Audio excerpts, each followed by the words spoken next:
Hello everyone, my name is Spatz Bond with Onsite Safety, and today we're here to talk about hierarchy of safety and hazard controls. So hierarchy of safety is the method in which we minimize or eliminate the hazards that our workers are exposed to. So we should run through this process and try to find the best, most effective way to prevent or reduce injuries and illnesses in the workplace.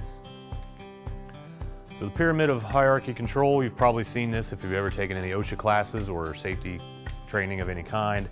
Basically, it's a process of elimination. So we always want to start at the top. Is there a way to eliminate that hazard, to physically remove it from the workplace so the workers are not exposed?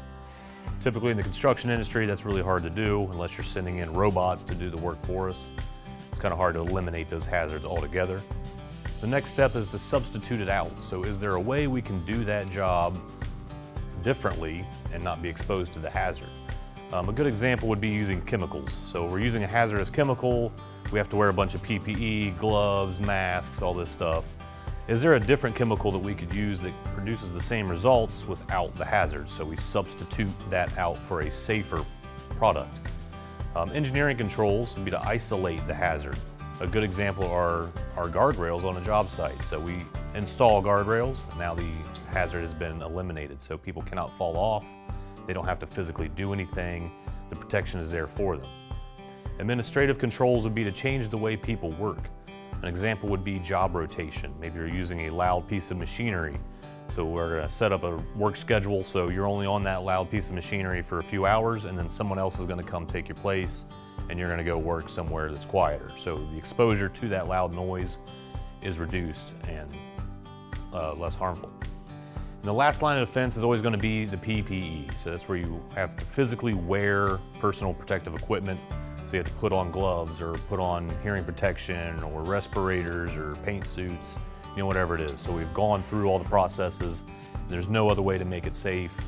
Last line of defense and the least effective is going to be the PPE or the personal protective equipment.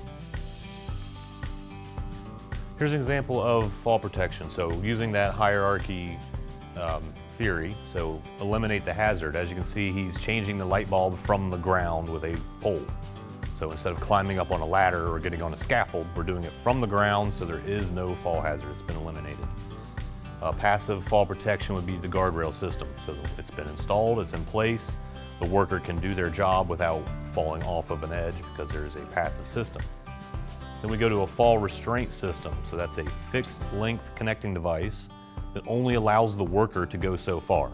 So once they've reached the end of that connecting device, they can no longer proceed towards that edge to fall off of it. Then personal fall arrest systems. So with fall arrest systems, it's possible to fall, but it's going to prevent you from free falling more than 6 feet or hitting the lower level. So you're not going to fall off the edge and to the lower level, but you are able to fall whatever the device allows you. Then the least effective is administrative controls. So in fall protection, that's going to be your warning lines. Basically, this tells the people that they can't walk past the warning line, but there is no physical barrier, no protective device to actually stop them from doing so. It's just administrative and visual. So whenever you're doing any job task or planning any job site construction, you should always use these hierarchy steps in the pre-planning stages. So always try to figure out how you're going to eliminate that hazard, how you're going to substitute it out or engineer it out.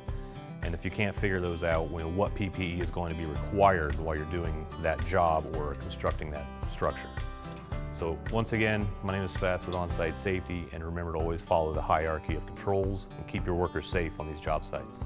Thank you.